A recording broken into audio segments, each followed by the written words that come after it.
જનતા પાર્ટીની વિરુદ્ધ સમગ્ર ગુજરાતમાં એક માહોલ બનેલો છે અને આ ભાજપ વિરુદ્ધનો માહોલ છે ત્યારે એન કેન પ્રકારે તટસ્થ ચૂંટણી ન થાય અને સ્પર્ધા જ ન થાય આવો પ્રયત્ન ભારતીય જનતા પાર્ટી કરશે એની અમને દહેશત હતી અને એટલા માટે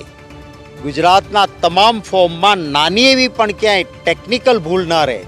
એની અમે સંપૂર્ણ કાળજી રાખી હતી. આમ છતાં 14 જગ્યાએ ન ઉઠાવી શકાય એવા વાંધા ઉઠાવ્યા, ક્યાંય માન્ય ન રહ્યું.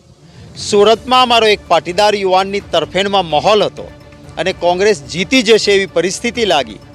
તો ત્યાં આગળ પોલીસના જાપ્તા નીચે જે ટેકેદારોએ સહી કરી હતી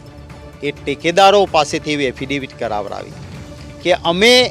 આમાં સમર્થન આપતી સહી નથી કરી. હવે કેમેરાની આંખ નીચે જ્યારે ફોર્મ રજૂ કરવા જાય છે ત્યારે પણ એ લોકો જ છે અને એકાદો માણસ આમ તેમ કરે સમજી શકાય. ચાર વ્યક્તિ એટલે કે 3 મુખ્ય વ્યક્તિના ફોર્મના અને એક ડમીનો,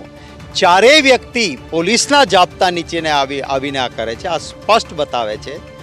કે ભારતીય જનતા પાર્ટીએ લોકશાહીને કલંકિત કરી છે. સ્પર્ધાથી ડરીને ગેરકાયદેસર રીતે, બિન લોકશાહી રીતે કોંગ્રેસ સ્પર્ધામાં ન રહે એવું જે કામ કર્યું છે, જરૂર અમારી લીગલ ટીમ આને જોઈને હાઈકોર્ટ અને સુપ્રીમ કોર્ટ સુધી તો લડશે, પરંતુ આ જે પરિસ્થિતિ પેદા થઈ છે એને ગુજરાતની જનતા પણ જુએ છે અને હું માનું છું કે ગુજરાતની જનતા ભારતીય જનતા પાર્ટીને આ કારણે વધારે જોરથી નકારશે, એમની વિરુદ્ધ મતદાન